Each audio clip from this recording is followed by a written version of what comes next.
Republican Senator Ted Cruz. Senator, welcome back to Fox News Sunday. Good morning, Shannon. Good to be with you. Okay, so you heard a lot of Peters reporting what the president had to say overnight there, late in Japan, early here.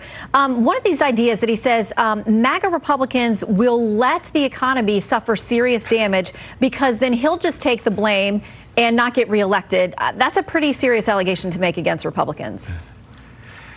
You know, it really is unfortunate to see how Joe Biden is approaching this job. It's all politics all the time, and he consistently goes to the hard left. He's off in Hiroshima right now in Japan. He should be in Washington, D.C. He should be sitting down and working out a deal, working out a compromise. The House of Representatives did its job weeks ago. It passed legislation raising the debt ceiling, and it passed responsible legislation that makes real steps to rein in the out-of-control spending. And unfortunately, Joe Biden has handed his entire agenda over to the radical left, to the Bernie Sanders and the AOCs of the world. And his view is that he's willing to tank the economy because he's unwilling to give even a penny in the trillions in new spending that have caused the inflation that's hurting Americans all across the country. It's a blatantly unreasonable position, but yet he nonetheless smiles and just blames the other side. Well, is it fair to, he raised eyebrows by saying Republicans would let the economy default damage because they don't want to get him to get reelected, but fair for you to say that he's willing to tank the economy? Yes, it is, because there's one person on planet Earth with the power to ensure that we don't have a default. And you just played him a moment ago. His name is Joseph Robinette Biden Jr. A responsible president would have stood up at that press conference and said, "Understand and hear me now. The United States of America will never, ever, ever default on our debts. We will pay the interest of our debts." The president can say that. Why can he say that? He can say that because every month revenue from federal taxes exceeds the interest on the debt. He could take default off the table. Joe Biden doesn't want to take default off the table. Why? Because he wants to scaremonger. He wants to scare people into saying, look at this bad thing that I, Joe Biden, am threatening is going to happen. The only result is to leave $32 trillion in debt. You know what's amazing, Shannon? Biden's position is way to the left of most Democrats. Recent polling shows 58% of Democrats think that we should have reasonable deficit reduction as part of raising the debt ceiling. And yet Joe Biden's position is absolutely not. Well, and it's worth... Yeah, I was going to say that's the accusation on both sides, is that both sides are being controlled by the extremes of their party. You would say the left and many others, Republicans will say it's the progressives, it's the squad, it's the people who say that they won't even entertain work requirements for government assistance, those kinds of things. But the White House continues to say, by the way, we invited somebody from the White House to come on. They chose not to come on and talk about the debt ceiling today, but they did send us several memos. And one of them uses a lot of language referring to you and your party as extreme. You've taken the economy hostage. You're fighting tooth and nail to protect tax breaks for the wealthiest Americans and biggest corporations. You know, you're right. They use lots of angry rhetoric and they call everyone else extreme. This is where actually truth and substance matters. If you look at the bill the House passed, it's a very reasonable bill. The bill the House passed saves $4.8 trillion over 10 years. Now, that's a reasonable down payment. We owe $32 trillion, so that's not trying to solve it all, but it's taking a reasonable step to solve it. Now, how does it do it? The big thing it does is it reduces spending from current levels to what we were spending in December of 2022. In other words, 5 months ago. And the Biden White House says, these are draconian cuts, the world will end. I will ask you, Shannon, in December 2022, Christmas time, did you think suddenly the federal government had withered away? Just reducing it to what it was 5 months ago and then allowing it to grow 1% a year results in those savings. But the Democrats are all in. They want to spend, for example, on 87,000 new IRS agents. They want those IRS agents to harass the American people. And Joe Biden says it's extreme not to give them this army of IRS agents. Joe Biden wants to spend $30 billion that was appropriated for COVID funds. Now, Biden has declared the COVID emergency over, but he wants a $30 billion slush fund that hasn't been spent. I think what the House has done is very reasonable, and I'll tell you what Biden and the Democrats hate the most are work requirements for welfare. Listen, I believe if you're an able-bodied man, you ought to be working. And I think work requirements are one of the most compassionate things you can do because they get people back into the workforce, providing for their family. And Joe Biden is threatening to veto the whole thing and default on the debt because he is so opposed to getting people back to work. Well, I mean, that's an extreme party. He voted for that at one point. He did. But there are the voices in his party who now say it is cruel to take away that safety net from people who need something in their lives to protect them when the economy is struggling, which it clearly is. I want to make sure that we get to the 14th Amendment because you are a constitutional scholar. I've seen you argue cases at the Supreme Court.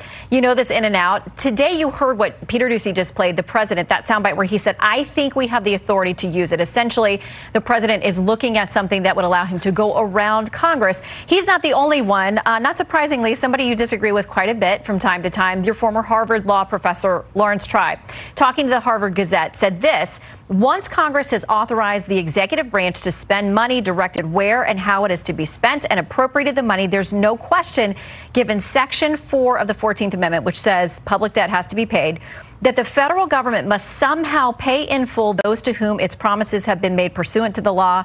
Your Democratic colleague, Bernie Sanders, among many others, signed onto a letter this week, including with our next guest. He said it's unambiguous the president has that power. You heard the president say it this morning, too. Well, listen, I think Biden's position on the 14th Amendment is legally frivolous. By the way, someone else who agreed with that was Barack Obama.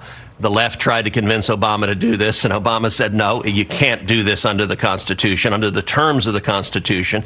That's a provision that was put in place to say that we're going to pay our Civil War debts. It refers to the Civil War that we had just fought and paying those war debts off. And by the way, Tribe's position doesn't hold water either. As I said, Joe Biden can ensure that we don't default on the debt. He has ample authority to do that and to do that right now by saying we're going to pay the interest on the debt. What they want is not to pay the interest on the debt. What they want to do is they want to pay the $6 trillion in other government spending. And there's nothing in the 14th Amendment that gives them the power to do that. Once they run out of money, they have to obey what Congress has appropriated. And what's happened, the position of the Democrats for 2 months was they wouldn't talk at all. And now their position is that we can't cut any government spending reasonably. We have to let debt keep skyrocketing. Shannon, it's irresponsible what we're doing to the next generations. To give you an order of magnitude, in 2017, total government spending was about $4 trillion. Tax revenues were about $3.3 trillion. So we had about a $700 billion deficit. Fast forward to today. Total government spending has gone from $4 trillion all the way up to nearly $7 trillion. We've nearly doubled government spending since 2017. What have tax revenues done? They've gone from $3.3 trillion to right about $5 trillion. So we're taking in a lot more taxes, but they can't keep up with the Democrats' wild spending binge. And this proposal is very reasonable. It's what a large majority of Democrats back home think we ought to do, which is have some reasonable restraints limiting spending. Okay, but fair to say, Republicans have added to what we have now in the debt. I mean, they voted for a lot of these things. Yes. You voted multiple times to raise the debt ceiling under President Trump. So why is this different? Well, it's different because the magnitude of where the debt is massive. And what has happened in the last 2 years, you are right, during Donald Trump's presidency, during COVID, Republicans and Democrats in a bipartisan way passed emergency COVID relief that was very expensive. We were facing a pandemic. We had politicians who had shut much of the country down. And in that emergency, we acted. What happened subsequently is that you had Joe Biden and Chuck Schumer and Nancy Pelosi do a complete takeover of the federal government, and they went on a spending binge. And all of that was predominantly hard partisan spending, trillions and trillions of dollars of hard Democrat objectives, things like 87,000 new IRS agents.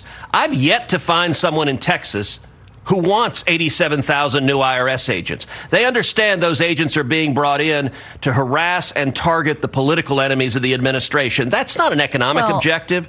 That's a political objective. Well, we're being told that they are being brought in to bring more revenue, which we know we hit a record level in fiscal 22 for government revenue that was brought in. So talking about where that money goes is another part of the conversation. I want to quickly. But the more revenue.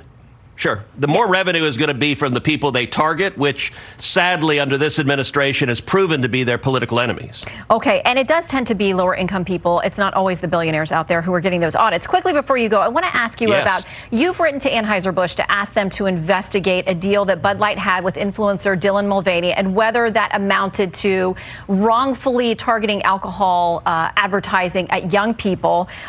There's been some pushback, as you would imagine. And there's been this warning from a lot of folks, including the Intelligencer magazine, says this: as Republicans prepare for 2024's presidential campaign, the fact that one cannot win a GOP primary without titillating culture war addicts is undermining the party's prospects for winning the next general election. Reuters has been reporting that GOP mega donor Peter Thiel doesn't want to get financially involved this time around because he's worried about focusing on things like transgenderism, on abortion.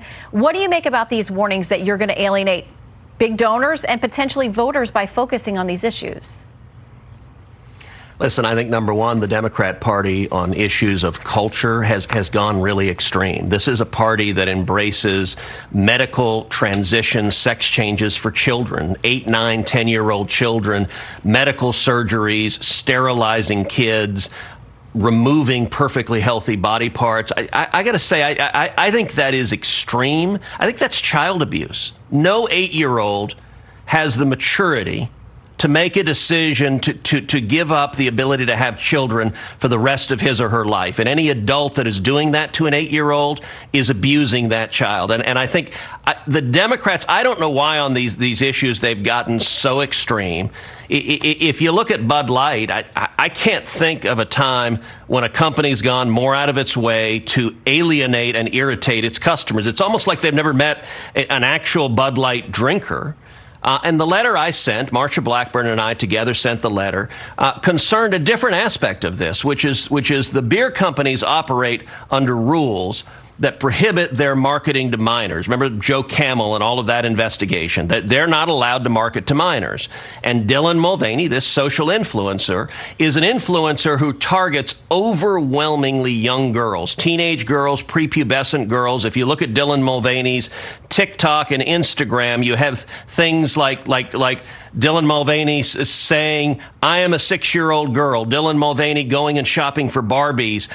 Days of girlhood. It's very directly targeted at individuals who are younger than 21 and for whom it is illegal to purchase beer. And so what Senator Blackburn and I requested is that they investigate, the Beer Institute investigate, did Anheuser-Busch deliberately target children? Did they have marketing documents that laid out, hey, if we can get kids starting to drink beer when they're 10, 12, 14 years old, they'll be customers the rest of our lives, because if they did, they're violating the rules that apply to the marketing of alcohol. Well, trust me, if you get your hands on those documents, all of America will want to know. So let us know about any response you get. Senator Cruz, we appreciate your time.